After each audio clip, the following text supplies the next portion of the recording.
ડીસાના વિઠોદર ગામમાં કરિયાણાની દુકાનમાંથી ચોરી કરવામાં આવી. દુકાનના તાળા તોડીને ચોરીને અંજામ આપવામાં આવ્યો. 15 થી 20 હજારના મુદ્દામાલ સાથે કેટલાક ડોક્યુમેન્ટ ચોરાયા. ડીસા ગ્રામ્ય પોલીસે સીસીટીવીના આધારે વધુ તપાસ હાથ ધરી છે. દુકાનના તાળા તોડીને આ ચોરીને અંજામ આપવામાં આવ્યો છે.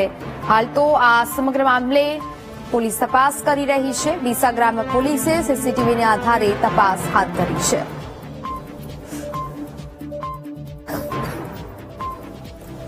સંવાદદાતા રોહિત ફોનલાઈન પર જોડાયા છે.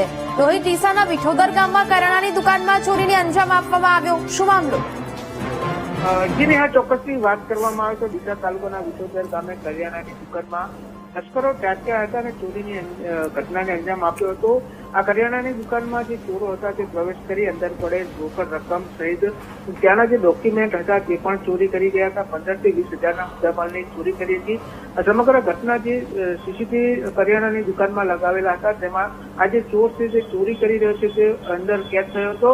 આ સમગ્ર ઘટનાને લઈ ડીસા તાલુકા પોલીસે અત્યારે તો સીસીટીવી ફૂટેજના આધારે જે ચોર કરતો શખ્સ હતો તેની સામે ગુનો નોંધી વધુ તપાસ હાથ ધરી છે. જી નેહા. બિલકુલ રોહિત, જાણકારી બદલ આભાર.